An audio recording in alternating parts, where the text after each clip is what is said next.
하는 주제로 함께 말씀을 나눌까 합니다. 우리가 사도행전 2장에 그려준 신약교회의 모습을 함께 공부하고 있습니다. 오순절 성령이 임하시고 사도들이 복음을 설교하고 나자 그 설교를 듣고 회심한 사람들, 거듭난 사람들, 새 생명을 얻은 사람들이 무려 3,000명이나 더했다고 이야기하지 않습니까? 그러니까 참 우리 교회가 그럼 얼마나 좋을까, 그죠? 한 번 설교했더니 3,000명이나 나와서 회심하고 교회에 함께 더해지면 얼마나 좋을까 하는 기대감도 함께 갖게 되어집니다. 그들이 거듭나면서 새 생명을 얻고 그들이 소극적으로 일어난 변화가 있다면 그들은 세상을 딛고 살아가지만 세상으로부터 자기를 분리해 가기 시작했다는 거죠. 세상으로부터 분리해 갔다는 건 죄로부터 자신의 삶을 구별해 가고 하나님 앞에 정결한 모습으로 자기가 서기에 합당한 모습으로 자기의 삶을 구별해 가기 시작했다는 겁니다. 적극적으로는 그들이 함께 어떻게 했어요? 지난주에 우리가 살핀 것처럼 그들이 함께 모이기를 힘쓰지 않았습니까? 그들은 날마다 성전에 모이기를 힘쓸 뿐만 아니라 각 가정에서 함께 모여서 하나님을 예배하기를 힘을 다했던 모습을 우리가 살펴볼 수 있었죠. 그들의 가장 현저한 특징이 뭐였습니까? 그들은 함께 모이기를 힘썼다는 거죠. 모이기를 힘썼다는 겁니다. 왜 그들이 모였을까요? 무엇 때문에 그들이 모였을까요? 그들을 모이게 만든 건 무엇이겠습니까? 첫째로 그들은 사교적인 목적 때문에 모인 건 아니라는 사실을 우리가 기억해야 돼요. 그들은 사교적인 만남, 목적 때문에 만난 게 아니란 말이죠. 그들은 문화나 여가나 아니면 취미생활 때문에 그들이 함께 모이지 않았다는 걸 우리는 분명히 해야만 합니다. 신약교회는 그런 것 때문에 모이지 않았단 말이죠. 오늘날 교회를 보면 문화센터라는 것들이 거대한 하나의 교회의 조직처럼 움직여가는 걸 우리가 보지 않습니까? 교회 안에 사교적인 모임과 어떤 그런 다양한 모임들이 얼마나 많이 있어요. 그 모임들이 틀린 건 아니고 그 모임들이 뭐 있어서는 안 된다 이런 건 아니지만 그런 모임들이 교회의 본질적인 요소는 아니라는 사실을 우리가 확실히 해야 될 필요가 있단 말이죠. 초대교회는 그들이 함께 모일 때 비본질적인 모임을 추구하지 않았단 말이죠. 이 모든 건 교회가 아니어도 언제나 세상 한복판에서 만날 수 있단 말이죠. 백화점이 또 동사무소가 문화센터 많이 하고 있어요. 그죠? 더 잘할 수 있단 말이죠. 교회가 꼭 하지 않아도 되는 것들을 교회가 꼭 해야 될 이유가 있지 않았다는 걸 우리가 확인하는 거죠. 또 하나 그들은 신비로운 체험을 더하고 싶어서 모인 것도 아니라는 사실입니다. 기독교는 분명히 체험적인 영역이 있습니다. 그러나 분명히 해야 될 건 그 체험이 기독교의 전부는 아니라는 사실이죠. 오순절에 사람들이 각 나라의 언어로 방언을 하는 사도들의 모습을 발견하고 성령의 거대한 어떤 임재를 경험하지 않았습니까?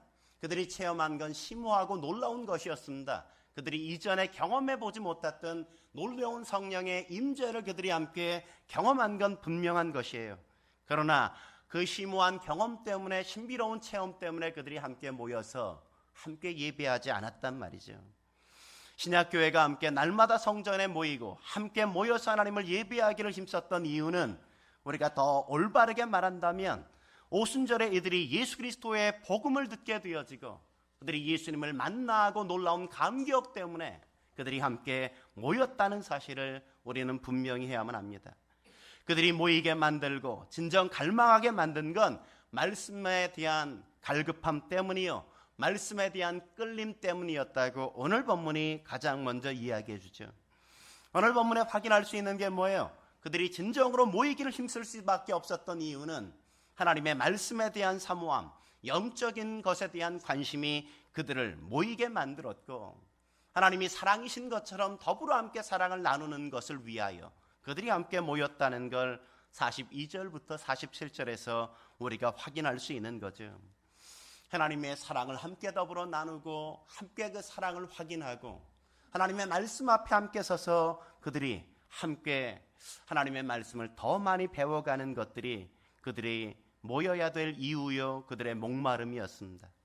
오늘 본문도 그렇게 이야기해 주죠. 신약교회가 당연하게가 아니라 그들은 저돌적으로 모임을 가질 수밖에 없었던 이유, 그것은 말씀을 배우고자 하는 열망이 그들의 마음속에 있었기 때문이란 말이죠. 거듭난 성도라면, 예수님을 구세주와 주님으로 영접하고 새 생명을 얻은 성도라면 말씀을 배우고 싶어 한단 말이죠. 왜 그럴까요? 무엇 때문에 하나님의 말씀을 배우고 싶어 하는 걸까요? 첫째로 우리는 하나님의 말씀은 그리스도인의 영혼의 양식이기 때문에 그렇단 말이죠. 하나님의 말씀은 그리스도인의 영혼의 양식이기 때문에 그런 겁니다. 우리는 예수님을 믿고 구원을 얻은 사람들을 뭐라 그래요? 거듭난 그리스도인이다 이렇게 이야기하죠. 거듭난 그리스도인이다. 여기서 거듭나다는 말을 가장 먼저 쓴 것은 예수님이죠. 예수님이 니고데모, 당대의 탁월한 지식인이었던 지성인이었던 니고데모와 대화하면서 주님이 뭐라 그랬어요? 사람이 거듭나지 아니하면 하나님 나라를 들어갈 수 없다. 사람 나라에 거듭나지 아니하면 하나님 나라를 볼 수 없다. 그렇게 이야기하지 않습니까? 예수님이 그렇게 말씀하시니까 이 니고데모가 뭐라고 주님 앞에 얘기해요?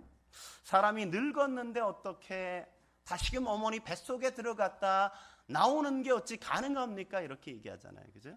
다시 태어난다니까, 다시 태어나야 된다니까. 아니 내가 이렇게 컸는데 어떻게 엄마 뱃속에 들어갔다 다시금 나와요? 그런 일이 어떻게 가능합니까? 라고 묻는단 말이죠. 그렇게 물으니까 주님께서 다시금 설명해 주죠. 사실 거듭나다라는 말은 사실 헬라어로 아노텐이라는 말이에요. 아노텐이라는 말은 두 가지의 의미가 있어요. 하나는 거듭나다, 다시 태어나다, 다시라는 의미가 그 안에 있는가 하면, 또 하나는 위로부터 태어나다 이런 의미가 있단 말이에요. 위로부터 태어나다. 그러니까 예수님께서 말씀하실 때 너희가 다시 거듭나야 된다, 이 말씀은 너희가 어머니의 뱃속에 들어갔다가 다시금 나와야 된다는 의미가 아니라, 구원받는다는 건 하늘로부터 태어나는 것이어야 된다 이거죠. 하나님으로부터 태어나는 것이어야 된다 이거죠.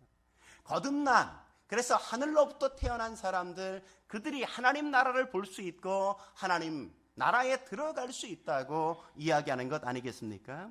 예수님이 그래서 요한복음 1장 12절 13절에 뭐라고 말씀하셨어요? 같이 한번 읽어볼까요? 12절 13절 말씀 같이 읽겠습니다. 시작. 영접하는 자 곧 그의 이름을 믿는 자들에게는 하나님의 자녀가 되는 권세를 주셨으니 이는 혈통으로나 육정으로나 사람의 뜻으로 나지 아니하고 오직 하나님께로부터 난 자들이니라. 거듭났다는 건 어떤 의미라고요? 여기서 말하는 거? 하나님께로부터 난 자들이란 말이죠. 하나님께로부터 난 자들이란 말이죠.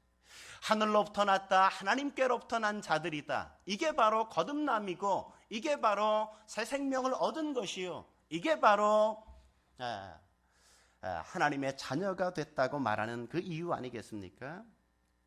그래서 사도 요한은 요한일서에 보면, 우리가 부모님의 뱃속에서 태어나면 갓난 아이로 태어나잖아요. 갓난 아이로 태어나서 우리 예빈이처럼 조만한 어린 시절을 지나서 조금 크면 청소년 시절, 그리고 청년 시절, 그리고 우리처럼 장년이 되는 것처럼 우리가 영적으로도 거듭나게 되어지면 어린 아이부터 아이, 그 다음에 청년, 장년으로 그렇게 영적인 성숙의 단계를 밟아간다고 이야기하죠. 그러면서 우리가 자라갈 때 그 자라감에서 가장 필요한 게 뭐라고 이야기합니까? 하나님의 말씀을 자연스럽게 갈망하고 그 말씀을 먹고 그 말씀으로 우리가 성장해 간다고 이야기하지 않습니까? 베드로전서 2장 2절에 그래서 베드로가 뭐라고 이야기해요? 같이 읽어보겠습니다. 시작. 갓난아기들 같이 순전하고 신령한 젖을 사모하라. 이는 그로 말미암아 너희로 구원에 이르도록 자라게 하려 함이라. 우리가 자라려면 뭐가 필요하다고요? 신령한 젖을 사모해야 된단 말이죠. 신령한 젖. 영혼의 양식이 필요하단 말이죠. 우리가 애가 태어나면 어때요? 갓난아이 보면 배고픔을 참지 못하잖아요. 아이가 막 태어나서 하도 오래돼서 잘 모르시겠지만 태어나자마자 거의 태어나면 바로 한 2시간마다 그냥 젖을 물리든지 우유병을 꽂아줘야 애가 우는 걸 멈추지 않습니까? 항상 배고픔을 참지 못한단 말이죠. 참지 못해요. 배고프면 그냥 울어버리기 때문에 부모님이 끊임없이 분유통을 달고 살아야 된단 말이죠. 그런 것처럼 거듭난 사람은 영적인 갈망, 영적인 영혼의 어떤 목마름, 배고픔, 이것들을 견딜 수 없었다 한단 말이죠. 배고픔에 대한 갈망, 영혼의 양식을 향한 갈망이 가슴 속에 있단 말이죠.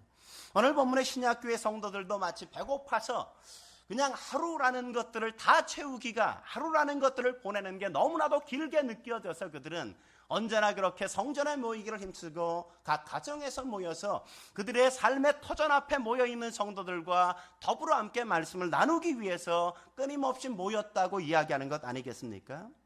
이 말씀에 대한 갈망, 그것은 본능적인 것이란 말이죠. 아주 근원적인 것이란 말이죠.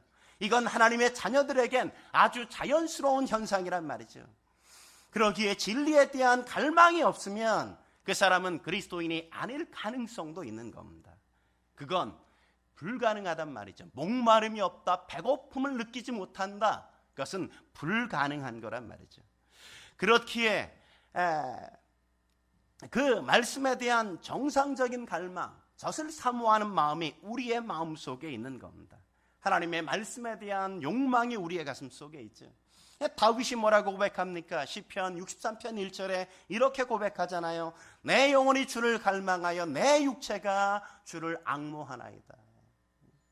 주를 앙모하는 마음, 주를 갈망하는 마음, 주님의 말씀을 통해서 그분을 만나고 싶은 거대한 욕구가 그의 삶 속에 가득한 걸 우리가 보지 않습니까? 거듭난 사람은 최소한의 가르침만을 받기를 원하지 않는단 말이죠. 애들을 보세요. 애들을 먹이는데 반찬을 차려줬는데 저는 뭐 요것만 먹을래요. 그런 아이가 흔해요, 흔하지 않아요? 네? 흔하지 않아요. 맛있는 걸 이만큼 사다 놨는데 너 요만큼만 먹어 이러면 애가 너무너무 고마워요. 그만큼만 먹게 해주셔서 감사해요. 이렇게 반응 아이들이 없단 말이죠. 아이들이 먹고 싶은 것들을 쫙 차려놓으면 어때요? 아이들이 막 먹고 싶어 하죠. 나는 요것만 먹을래요. 이렇게 자기를 제한하고 한계 짓는 아이는 그렇게 많지 않단 말이죠. 그렇게 영양에 결핍을 당할 만큼 최소한의 것을 원하지 않는단 말이죠. 영적인 것도 마찬가지죠. 우리가 거듭나고 다시 태어났다면 우리가 영혼이 살아가기에 넉넉한 삶에 대한 영적인 양식에 대한 필요들, 영혼의 양식에 대한 갈망들이 더 커야 되는 것 아니겠습니까? 우리가 더 많은 것들을 먹고 싶어하고 더 많은 것들을 얻고 싶어하는 거대한 열망이 우리의 마음속에 있는 게 자연스러운 것이죠. 제가 이번에 우리 의선이가 아파서 이렇게 병원에 입원시키고 나서 그 전부터 아마 좀 그랬던 거예요. 감기를 한번 앓으면서 이렇게 입맛이 좀 이렇게 별로 없어지기 시작하고 그러면서 아이가 입원하고 그러면서 더 입맛이 이렇게 좀 떨어졌어요. 용선 형제도 한 5kg 정도 빠졌다 그러는데 일주일 만에 저도 아마 몇 킬로가 좀 빠진 것 같아요. 제 느낌상. 전 올라가 보진 않았어요. 올라가 보진 않았는데 아마 그런 것 같아요. 허리가 좀 바지가 널널해진 거 보니까 좀 빠졌다는 생각을 하게 되었죠. 저는 아직 한 번도 거의 저는 제 인생에서 뭐라 그럴까 이 음식이 맛없다는 걸 경험해 보지는 못했어요. 한 번도. 그럼 뭐든지 그냥 있으면 너무 다 맛있어요. 맛있어. 맛있어. 먹고 싶은 욕구. 있는데 어떻게 참아요? 먹어야지. 그 욕망이 내 안에 언제나. 적정히 배불러야 내가 만족하고 배불러도 더 먹고 싶으면 더 먹어서 배가 터질 것 같아. 우리는 그렇게 반응하지 않습니까? 뭐 저만 그러는 것처럼 여러분 이상하게 저만 바라보지 마세요. 여러분도 그러잖아요. 배가 터질 것 같아. 막 이럴 정도로 우리가 먹어도 더 먹고 싶은 욕구가 우리 안에 있는 것처럼. 초대교회 성도들이 그러했단 말이죠. 그들은 그냥 단순히 한두 번 말씀 듣는 것, 일주일에 한두 번 만나는 것, 그 속에서 그냥 말씀을 잠시 섭취하는 것, 그것 가지고 내가 충분하다고 생각해 보지 않았고 그것에 만족하고 그들은 살지 않았단 말이죠. 그들은 그들의 삶 속에 더 많은 자리에서 하나님의 말씀을 들을 수 있다면, 하나님의 영혼의 양식을 먹을 수 있다면 그 자리에 함께 모이기를 힘쓰고 사도들을 졸라서라도 함께 예배를 드리면서 하나님의 말씀을 배우는 그 사역 앞에 그들은 함께했다고 이야기하지 않습니까? 시편 119편 103절에 뭐라고 이야기합니까? 주의 말씀의 맛이 내게 어찌 그리 단지요 내 입의 꿀보다 더 다니이다. 그렇게 그가 고백하는 걸 여러분 경험해 보셨습니까? 하나님의 말씀이 그렇게 달아본 경험이 있습니까? 여러분이 고기를 먹을 때 와 맛있다 이야기는 하면서 하나님의 말씀을 들을 때 와 너무 말씀이 너무 달아, 그런 말을 한 번도 해보지 못했잖아요. 근데 이들이 왜 모였을까요? 그들의 마음속엔 그 말씀 속에, 그 말씀 앞에 나와서 그 말씀을 듣는 것, 읽는 것, 함께 나누는 것이 그렇게 그들의 인생 속에 달고 그 인생 속에 그렇게 꿀처럼 그렇게 맛이 있었다고 고백하는 거잖아요. 예수님도 뭐라고 말씀하셨습니까? 마태복음 4장 4절에 이렇게 말씀하시죠. 예수께서 대답하여 이르시되 기록되었으되 사람이 떡으로만 살 것이 아니요 하나님의 입으로부터 나오는 모든 말씀으로 살 것이라 하였느니라. 사람에게 떡이 필요 없다고 말씀하지 않았어요. 예, 여러분들이 밥 많이 드셔야 돼요. 주일날 밥 많이 드시고 가세요. 많이 드시고 가세요. 고기도 많이 드세요. 건강한 음식들 많이 드세요. 그러나 떡만으로 살면 안 된단 말이에요. 떡이 아니라 여러분의 인생 속에 영혼의 양식을 채워야 여러분의 삶 속에 진정한 건강한 인생이 가능해진단 말이죠. 그래서 이 구절, 예수님이 인용했던 떡으로만 살 것이 아니라 하나님의 말씀으로 살 것이라고 한 이 구절은 사실 모세가 신명기에 한 말씀이에요. 말씀. 그 말씀을 인용했는데 그 말씀에 가보면 뭐라고 돼 있냐면 하늘의 만나로 이스라엘 백성을 먹이기 위하여, 하늘의 만나로 먹이신 이유는 너희가 이 땅에 있는 음식만이 아니라 하늘로부터 오는 말씀으로 너희가 산다는 걸 확인하게 하기 위해서 40년 동안 하나님이 하늘의 만나를 내리신 이유는 거기에 있다고 말씀하신단 말이죠. 저는 그런 의미에서 우리가 모든 영혼의 양식으로 충분히 배부른 한 해가 되었으면 좋겠습니다. 양식에 대한 목마름, 배고픔, 그 허기짐이 여러분 안에 있었으면 좋겠어요. 건강한 영적 체질이 만들어진다는 것, 그건 무엇보다도 중요하잖아요. 충분한 영양 섭취가 없으면 우리가 건강한 삶이 가능해지지 않잖아요. 충분한 영양 섭취가 있어야 내가 건강하게 하루의 일과의 어떤 충분한 에너지를 공급받고 삶을 살아갈 수 있는 것처럼 우리가 말씀 안에서 영혼의 양식에 충분한 체험이 없으면 우리의 인생을 버텨나가고 살아가기에 참 힘겨울 때가 많단 말이죠. 여러분, 우리의 인생에 뻑뻑한 이유가 무엇 때문입니까? 작은 바이러스가 우리의 몸에 침투해도 금방 그냥 병에 걸리고 감기에 걸리고 그러는 이유가 뭐예요? 우리가 건강하게 나의 체질을 잘 만들지 못하기 때문 아니에요?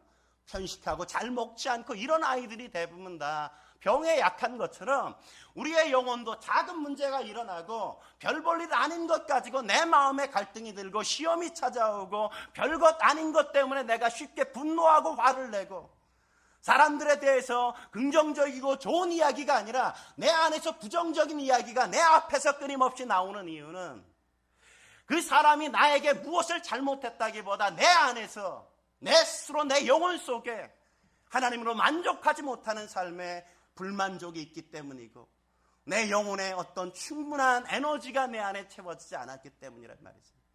우리가 피곤하면 짜증나잖아요. 예? 내가 힘들고 내가 충분히 안식을 누리지 못하면 내가 삶을 잘 별것도 아닌 거 가지고 괜히 애들 패기나 하고 막 이러는 것처럼 우리가 잘 받아내지 못하는 것처럼 우리의 영혼이 충분히 우리의 삶 속에 만족함으로 채워져야, 주님의 양식으로 채워져야 어떤 환경과 여건에서도 넉넉하게 사람들을 끌어안아주고 받아주고 이해해주고 덮어주고 그들을 세워주고 돌볼 수 있는 여유가 그 안에서 생기는 거죠. 이 안에 여러분들 우리 주일학교가 이제 우리 주희 형제가 와서 섬겨주면서 시간들이 1시간 정도 남는데 저는 그 시간들이 여러분의 영혼의 양식을 채워가는 그 시간으로 삼았으면 좋겠습니다. 저는 새해에는 좀 성경 공부도 좀 하고 여러분들이 모임을 더 성실하게 함께 만들고 채워가면 어떨까 하는 생각을 해봐요. 하루 한 끼 식사하는 시간만큼 성경을 좀 읽었으면 어떨까. 2끼도 아니고 3끼도 아니고 한 끼 식사하는 시간만큼 여러분이 좀 성경을 읽어보시면 어떨까요? 여러분들이 한 드라마를 좀 끊고 그 시간 여러분들이 건강한 어떤 신앙의 모임 가운데 함께 참여해서 여러분들이 하나님의 말씀에 공급함을 받으면 어떨까요? 여러분들이 친한 친구를 만나는 그 시간만큼 여러분들이 하나를 빼고 하나님 앞에 드려서 성경 공부를 한다든지 하면 어떨까요? 우리의 삶은 보다 더 영적인 풍요로움으로 넉넉한 여백들이 우리의 삶 속에 생기지 않겠습니까?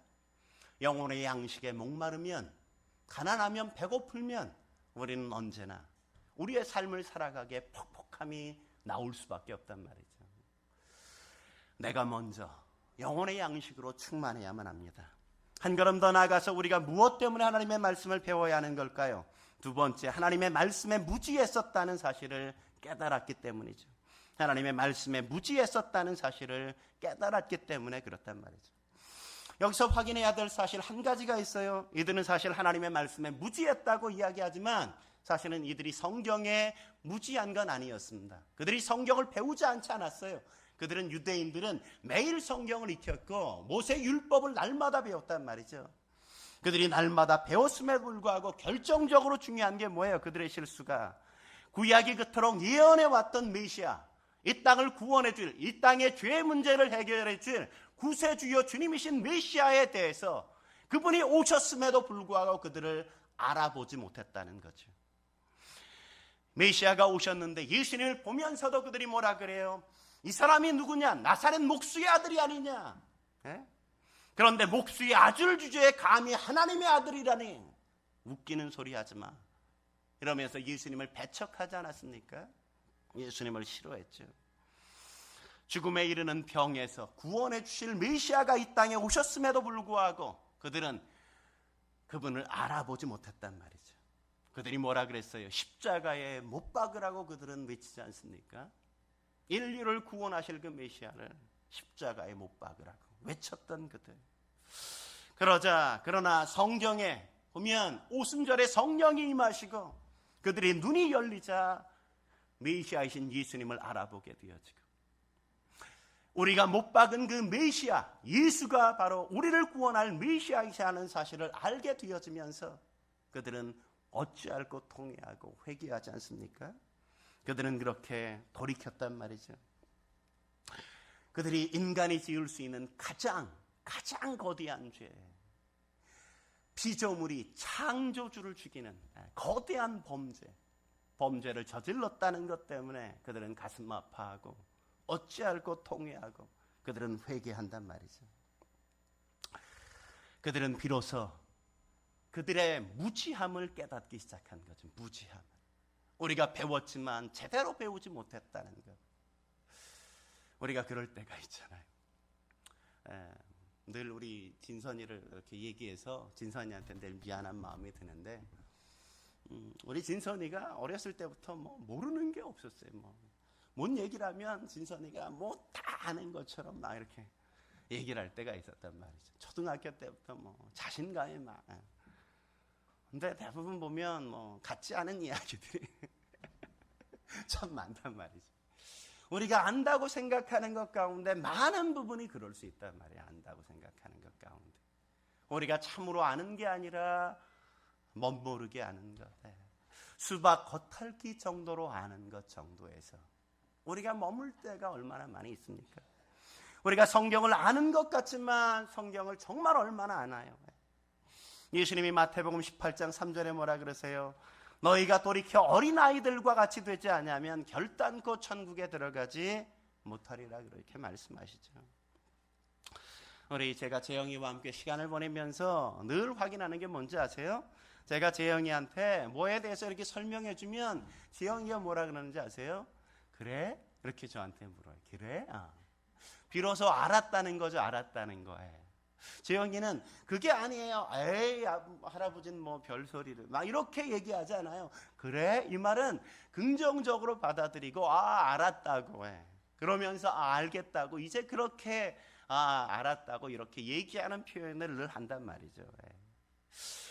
내가 잘 모른다는 걸 알고 내 백지에 새로운 어떤 것들을 디자인하고 그려가는 것에 있어서 아이들은 깨끗하게 나의 무지를 인정하고 그 백지 위에서 부모님이 그려주는 그림을 그려가고 어른들이 그려주는 그림으로 자기의 자아상과 세상을 바라보는 눈을 그려가는 것처럼 어린아이와 같이 하나님의 말씀을 그렇게 무지함에 대해서 나의 무지함을 인정하고 배우지 않으면 우리가 하나님 앞에 성숙해 갈 수 없단 말이죠. 바울은 고린도전서 3장 18절에 뭐라고 이야기합니까? 같이 한번 읽어볼까요? 18절 같이 읽겠습니다. 시작. 아무도 자신을 속이지 말라. 너희 중에 누구든지 이 세상에서 지혜 있는 줄로 생각하거든 어리석은 자가 되라. 그리하여야 지혜로운 자가 되리라. 이 세상에서 지혜로운 줄 생각하는 사람 뭐예요? 교만한 사람. 교만하지 말라. 교만하지 말라. 다 아는 척. 소크라테스도 뭐라 그랬어요?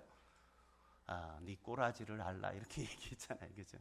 우리 자신을 잘 아는 것, 나의 무지함을 아는 것, 내가 알지 못한다는 사실을 아는 것, 내가 하나님에 대해서, 사생명에 대해서, 내가 진정한 그리스도인으로 어떻게 자라가고 어떤 삶을 살아야 하는지에 대해서 우리가 얼마나 무지한지 그것을 인정하고 겸허해지지 않으면 우리가 바르게 자라가지 못한다는 거죠.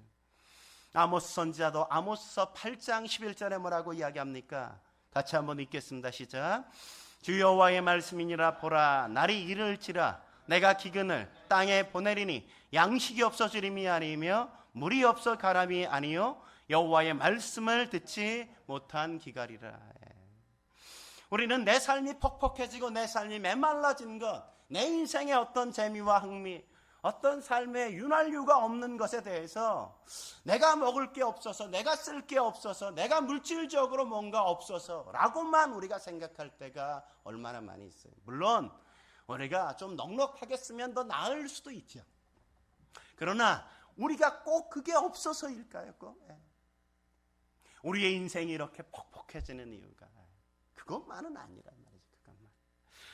오늘 아모스를 통해서 하나님이 뭐라고 말씀하세요? 양식이 없어서가 아니라고, 물이 없어서가 아니라고. 뭐라고? 하나님의 말씀을 듣지 않으니까, 말씀에서 영혼의 양식으로, 내가 하나님에 대한 지식으로 충만히 우리의 삶이 채워지지 않으니까 삶에 기갈함이 있다고 이야기하는 것 아니겠어요? 호세아를 통해서 하나님이 뭐라고 말씀하십니까? 내 백성이 지식이 없으므로 망하였도다 이렇게 이야기하시잖아요. 하나님을 아는 지식이 없어 망하였도다. 내가 지식을 버렸으니 나도 너를 버려 내 즈상이 되지 못하게 할 것이요 내가 내 하나님의 율법을 잊었으니 나도 내 자녀를 잊어버리리라. 하나님에 대한 무지, 하나님을 바르게 알지 못해서 하나님을 하나님 되게 예비하지 못하는, 하나님의 주권을 하나님 앞에 사는 인생을 살아가지 않는 사람은 하나님 역시도 그의 삶을 축복하거나 그의 삶을 넉넉하게 채워가기 쉽지 않다고 하나님께서 말씀하시는 거죠. 그래서 호세아가 뭐라고 이야기합니까? 호세아 6장 3절 같이 한번 읽어볼까요? 시작. 그러므로 우리가 여호와를 알자, 힘써 여호와를 알자. 그의 나타나심은 새벽빛같이 어김없나니 비와 같이 땅을 적시는 늦은 비와 같이 우리에게 임하시리라 하니라. 우리가 해야 될 가장 중요한 일이 뭐라고요? 여호와를 아는 것. 힘써 여호와를 알아가는 거다. 힘써라는 말은 뭐예요? 적당히가 아니에요. 대충이 아니에요. 우리가 아주 노력을, 최선을 다해서 하는 것처럼 그래 가야 된다고 말하는 거죠. 저는 우리가 남길 가장 위대한 유산은 이 하나님에 대한 무지를 깨닫고 하나님을 경외하는 삶을 살게 해주는 거라고 저는 생각합니다. 그러려면 먼저 내가 하나님의 말씀으로 채워지고 말씀으로 살아가기 위해서 힘써 하나님을 배워가고 알아가는 거라고 생각해요. 우리의 자녀들이 하나님을 알 수 있도록 가정 예배가 드려질 수 있어야 되고, 아이들 앞에서 부모가 그냥 나 혼자가 아니라 아이들 앞에서 부모가 성경을 열어서 하나님의 말씀을 함께 읽고 하나님의 말씀을 묵상하고 아이들 앞에서 함께 기도해 주는 그것이 있어야 아이들이 영적 유산으로 함께 물려받는 것 아니겠어요? 내가 묵상한 그 말씀을 아이와 더불어 함께 나누어 줄 때 비로소 아이가 하나님 앞에 사는 게 어떤 것인지 어머니의 모습과 아버지의 모습을 통해서 아이들은 비로소 하나님을 알아가게 되는 것 아니겠습니까?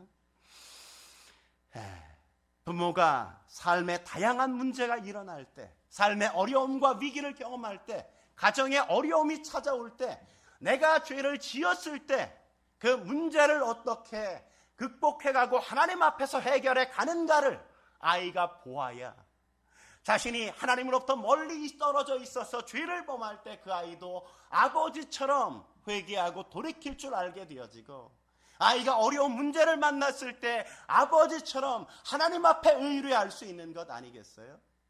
그런 모습을 아무것도 보이지 않고 아무것도 행하지 않고 그냥 아이를 양육해 간다면 우리 아이들은 그런 유산을 물려받을 수 없단 말이죠.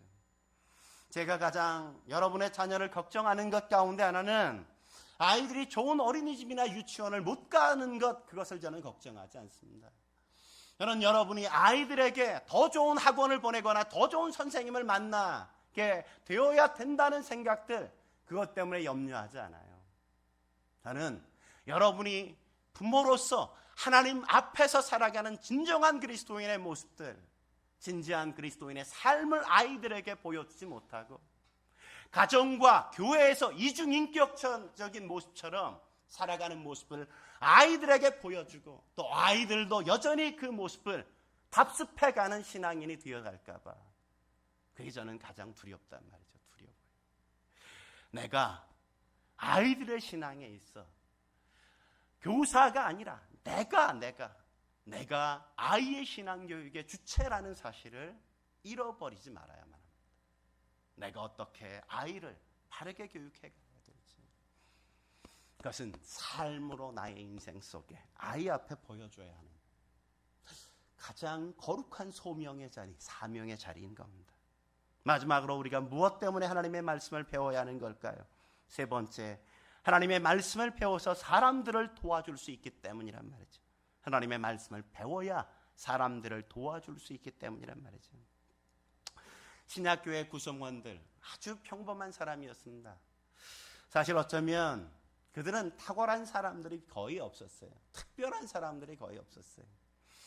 제가 지난주에도 말씀드렸던 것처럼 60만이나 되는 거대한 실업인이 예루살렘 지역에 있었다고 한다고 하면 거의 많은 사람들, 성도들의 많은 부류가 실업자들, 노예들, 그들이라고 하면 어쩌면 평범한 사람 그 이하의 삶을 사는 사람들이 아마 신약교회에 구성한 성도들의 구성 멤버들이라고 해도 과언이 아니지 않을까 하는 생각을 해보게 되어집니다. 물론 그 가운데 귀족들이나 왕족 가운데 일부가 함께 회심하고 교회 구성원으로 함께 참여한 건 사실입니다. 그들이 어느 순간 영적인 어둠에서 벗어나서 새로운 인생을 살게 된 거죠. 하나님을 알게 되어지고 구세주이신 예수님을 만나게 되어지고 그분 때문에 나의 죄의 문제를 해결하고 그 모든 인생의 짐을 그분 앞에서 벗어던지고, 그러니까 인생의 구세주와 주님으로 예수님을 영접하고 나니까 그의 마음속에서 세상이 줄 수 없는 평안이 밀려오게 되어지고 그 평안과 기쁨을 그 마음속에 누리게 되었어요. 그러면서 그 마음속에 일어난 또 하나의 변화가 뭘까요? 내가 이런 평안을 누리고 있는데, 나는 이런 행복을 누리고 있는데, 내 염려 근심들을 주님 앞에 내어 맡기고 나는 이렇게 살고 있는데 내가 사랑하는 사람들은 아직 그 사실을 알지 못한다는 것, 그 사실에서부터 소외되어 있다는 것, 하나님의 사랑과 하나님의 말씀으로부터 동떨어져 있다는 것이 그들의 마음속에 거대한 부담으로 자리했던 것 아니겠습니까? 그래서 고민하고 그래서 염려했어요. 그래서 그들을 어떻게 도울까, 하나님을 알지 못하는 사람들을 어떻게 도울까, 그 방법을 고민하고 생각했단 말이죠. 그래서 그들은 사도들에게 찾아와서 하나님의 말씀을 가르쳐 달라고 그들이 함께 이야기하고 날마다 성전에 모여서 하나님의 말씀을 배우기를 힘을 다할 수 있었던 겁니다. 베드로도 그가 쓴 편지에서 베드로전서 3장 15절에 뭐라고 이야기합니까? 같이 한번 15절 읽어볼까요? 시작. 너희 마음에 그리스도를 주로 삼아 거룩하게 하고 너희 속에 있는 소망에 관한 이유를 묻는 자에게는 대답할 것을 항상 준비하되 온유와 두려움으로 하고. 베드로가 그리스도인이 뭘 준비해야 된다고 말해요?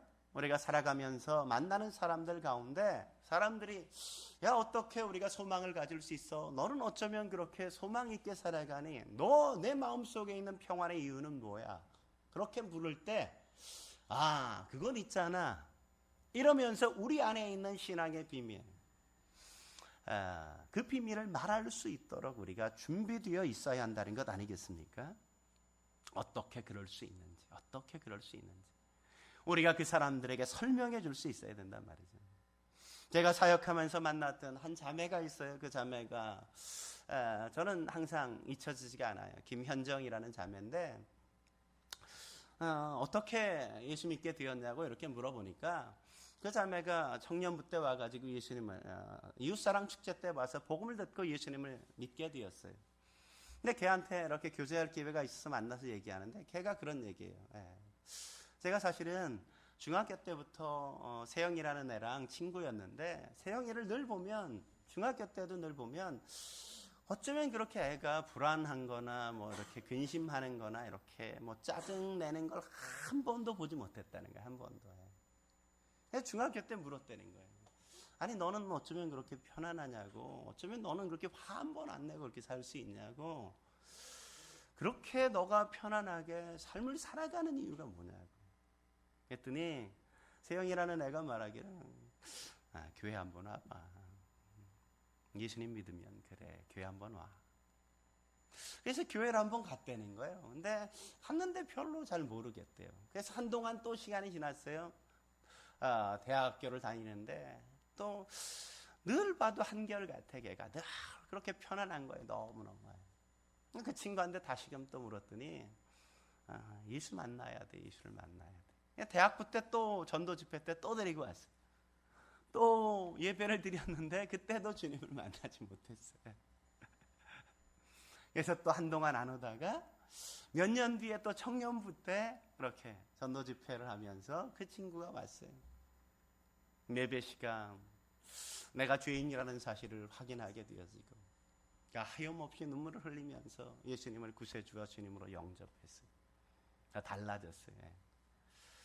그러니까 성실하게 교회에서 원하는 그런 어떤 성경 공부 이수 과정들을 다 밟아가고 친구를 따라서 새가족부에서 함께 아이들을 이렇게 섬겨가고 수련회 있는 거 늘 찾아다니고 얼마나 아름답게 신앙생활을 하는지 제가 잊을 수 없어요. 잊을 수 없어요. 제가 싱가포르에 한번 갈 일이 있었는데 걔가 결혼해서 지금 싱가포르에 남편과 함께 살아가고 있었을 때였거든요. 저를 하루 이렇게 투어 시켜주겠다고 나와서 그렇게 함께 섬겨주기도 했네. 우리의 삶 속에 그런 것들이 있어야 된단 말이죠. 누군가 만났을 때 어떤 사람이 야 너는 좀 뭔가 다르다. 야 힘들지 않아? 그렇게 살면서도 너 너무 어렵지 않아? 어떻게 너는 그러면서도 그렇게 편안할 수 있어? 이렇게 버거운 인생을 어떻게 잘 이렇게 편안하게 맞이할 수 있냐?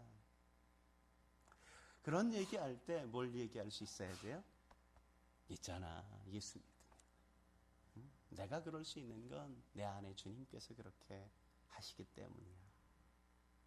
그런 이야기를 나눌 수 있어야지. 나눌 수 있어야지. 우리는 어디부터 시작해야 돼요? 사람들이 나한테 그렇게 묻게 하는 것부터. 내 이웃에 있는 사람들이 어쩌면 그럴 수 있어요. 이렇게 묻게 하는 것부터 우리는 다시 시작해야죠.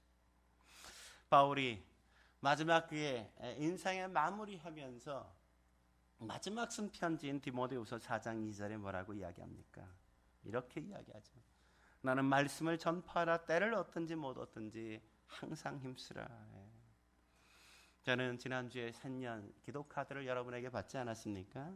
그 기도카드를 다 읽으면서 같이 기도해 가는데 기도하면서 제 마음속에 감동이 되었던 건 우리 이해복 집사님의 기도 제목을 읽으면서 참 은혜가 많이 됐어요. 한 달에 한 명이라도 전도가 되게 해주십시오. 이렇게 교회를 위한 기도 제목에 써주셨더라고요. 그래서 집사님이 참 소중한 마음을 갖고 계신다는 게 제가 걱정하는 게 집사님의 마음 속에도 항상 함께 있구나. 함께 마음을 갖고 있다는 사람, 나처럼 생각하는 누군가가 곁에 함께 있어서 고민하고 염려하고 또 애쓰고 있다는 그 사실이 제 마음속에 얼마나 든든했는지.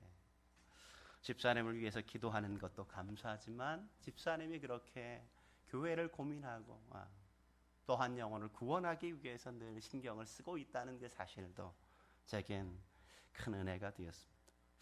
저는 이런 일들이 불가능하지 않다고 저는 생각합니다. 전도상을 받으셨던 신미영 집사님도 우리 곁에 계시고, 전도훈련 잘 받았던 우리 연옥자매도 옆에 있고, 우리 영업을 늘 잘 뛰는 우리 영주 형제도 저 뒤에, 영업 잘하는 사람, 복음 영업 더 잘하실 수 있지 않을까요? 우리 지영자매가 새롭게 이사하면서 우리 집이 많은 이웃들에게 그런 어떤 작은 전도의 장이 되었으면 좋겠다는 소망도 지영자매가 갖고 있다고 그렇게 고백하는 이야기를 들으면서 우리의 마음이 잃어버린 영혼들을 향한 부담들을 함께 갖고 우리가 함께 살아갈 수 있다면 우리는 날마다 구원받는 사람이 더하는 교회 함께 만들어갈 수 있지 않겠습니까? 신년은 우리가 그런 한 해가 되었으면 합니다.